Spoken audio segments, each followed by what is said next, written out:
अ, मैं आज आपको ये टॉर्क कन्वर्टर के टॉर्क रेंज के बारे में बताना चाह रहा था।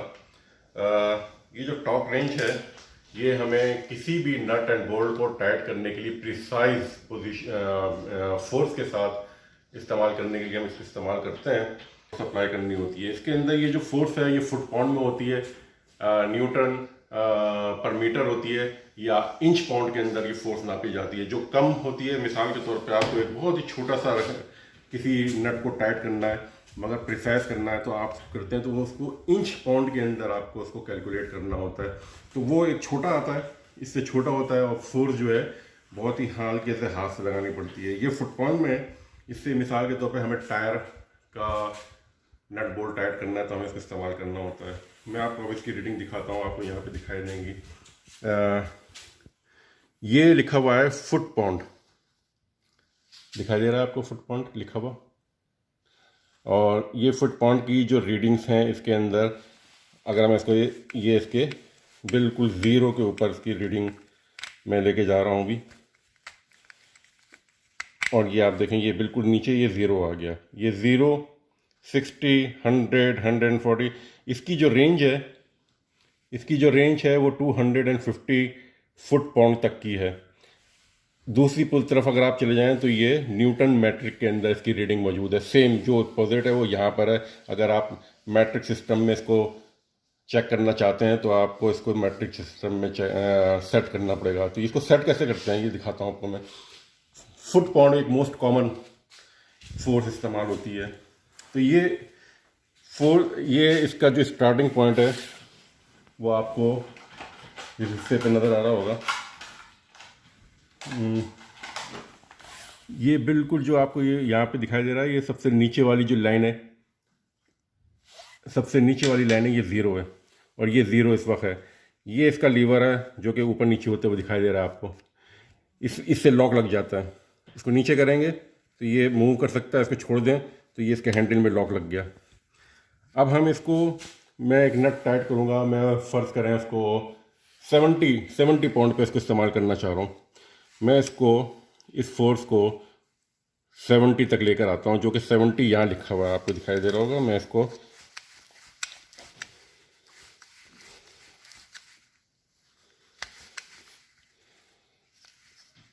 ये 0 को मैंने 70 की लाइन से मिला दिया है। आपको आपको दिखाई दे रहा होगा 70 की लाइन से इसके अंदर। अब ये 70 मैंने इसको सेट कर दिया। अब हम इसको सेट करेंगे। अच्छा, इसके बारे में कुछ बातें बता दूं इससे पहले कि मैं नट आपको खोल के बताऊं। एक तो ये, इससे चीज़ हमेशा टाइट की जाती है, इससे हमेशा टाइट की जाती है। इससे कभी किसी नट को खोलने की कोशिश मत कीजिएगा क्योंकि ये कैलिब्रेशन को ख़राब करता है। दूसरा ये, इसके अंदर एक स्प्रिंग है। जब मैं इसको टाइट कर रहा था तो इसके अंदर हम एक स्प्रिंग को कंप्रेस कर रहे थे, जो कि इसके अंदर इस रॉड को, जो ये चीज़ है उसको, रॉड को कंप्रेस कर रहा था। लिहाजा हमने 70 की फोर्स अप्लाई करी। ये फुट पाउंड क्यों होता है? फुट पाउंड का मतलब ये होता है कि हम कैसे फोर्स इस्तेमाल करेंगे कि इसको हम नापेंगे यहाँ से यहाँ तक। तो ये जो इसकी लंबाई है ये, प्लस हम जब इसको ताकत लगाएंगे इसके अंदर ऐसे करके, जब हम इसको ताकत लगा रहे होंगे तो जो फोर्स हम यहाँ लगा रहे हैं वो फुट पाउंड के अंदर आएगी। और फुट इसकी लंबाई है जो कि मल्टीप्लाई होती है। मैट्रिक में, इंटर में आपने इसके बारे में पढ़ा होगा, फुलक्रम के बारे में पढ़ा होगा, लीवरेज के बारे में पढ़ा होगा। तो ये है। इसी तरह न्यूटन मैट्रिक क्या होता है कि अगर इसकी लंबाई 1 मीटर हो, जो कि इतनी लंबा हुआ तकरीबन 1 मीटर, ये रहा, यानी इतनी लंबा, अगर ये इतना लंबा हो और इसके ऊपर हम 1 न्यूटन की फोर्स अप्लाई करें तो उसको न्यूटन मीटर कहते हैं। लेकिन जाहिर है ना ये 1 मीटर है और ना ही ये 1 फीट का है, ये 1 फीट से ज़्यादा का है, और न्यूटन ने इतना बड़ा कोई हमारे पास नहीं है। तो ये सारी कैलकुलेशन इतने से पोर्शन में चली गई है। इसको इस तरह डिज़ाइन किया गया है इस पूरी चीज़ को कि इसके अंदर स्प्रिंग डाल के, रॉड डाल के, कि ये इतना सा एक कॉम्पैक्ट बन गया है। तो एक तो ये, इसको खोलना नहीं है, इसके स्प्रिंग का ख्याल रखना है। अच्छा, दूसरी बात ये कि जब आप इसको इस्तेमाल कर लें तो इसको दोबारा आपको पूरा का पूरा वापस ज़ीरो पे लेकर आना पड़ता है। घुमा के इसको वापस आप लेकर आए ताकि आप इसको स्टोर कर सकें। दूसरी चीज़ ये इसको हर 6 महीने बाद अगर आप बहुत ज़्यादा इस्तेमाल करते हैं, या हर साल या हर 2 साल बाद इसको आपको कैलिब्रेशन करानी पड़ती है इसकी। ये लेबॉर्ट्री जाता है और वहाँ लेबॉर्ट्री वाले इसकी कैलिब्रेशन करते हैं। आमतौर पे तो ये होता है कि लेबॉर्ट्री की कॉस्ट इतनी होती है कि इसको फेंक दिया जाता है कंपनियों में, दूसरा खरीद लिया जाता है नया ऑलरेडी कैलिब्रेटेड। तो कैलिब्रेशन इसकी ज़रूरत होती है। इसको ये आप यूँ कह लें कि जब ये 5000 दफ़ा इसमें से टिक की आवाज़ आ जाएगी तो आप इसको कैलिब्रेशन के लिए दोबारा भेजते हैं। तो मैं आपको दिखाता हूँ कि ये इस्तेमाल कैसे होता है। ये एक बोल्ट है जिसको कि मैं टाइट करना चाह रहा हूँ, और मैंने आपसे कहा था कि मैं 70 के ऊपर इसको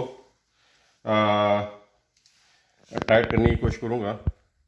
तो इस वक्त मैं इसको 70 के ऊपर लेकर आ रहा हूँ और मैंने इसको 70 के ऊपर सेट कर दिया है। ये यहाँ पे 70 लिखा हुआ आ रहा है और मैंने इसको 70 फुट पाउंड के हिसाब से इसको टाइट कर दिया। अब मैं आपको दिखाता हूँ इसको क्या होगा। मैं इसको टाइट करूँगा, ये देख रहे हैं कि ये टाइट हो रहा है। इसको जब 70 फुट पाउंड की पावर मिलेगी तो इसमें से एक आवाज़ आएगी टिक करके, वो आप सुनिएगा।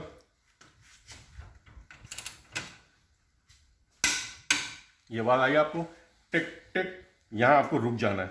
इसका मतलब है 74 की अप्लाई हो चुकी है। करने का तरीका है ये, इसको बहुत एहतियात से रखना है। मैंने अपना नट टाइट कर दिया था। अब जो सबसे इम्पोर्टेंट बात है जो मैंने आपसे कही थी, इसको अब आपको वापस ज़ीरो पे करके रखना है। अगर आप इसको ज़ीरो पे रखे बगैर भूल गए तो इसकी कैलिब्रेशन फिर आपको उससे भी ज़्यादा जल्दी करानी पड़ेगी जितनी कि इन्होंने आपसे कह रखी है। तो मैं इसको ज़ीरो पे लेकर आऊँगा और मैं इसको अब बहुत ही सेफली वापस रख दूँगा। ये मुझे नहीं पता कितने का मिलता होगा, लेकिन ये पता है कि इसकी हिफाजत करना बहुत ज़रूरी होती है।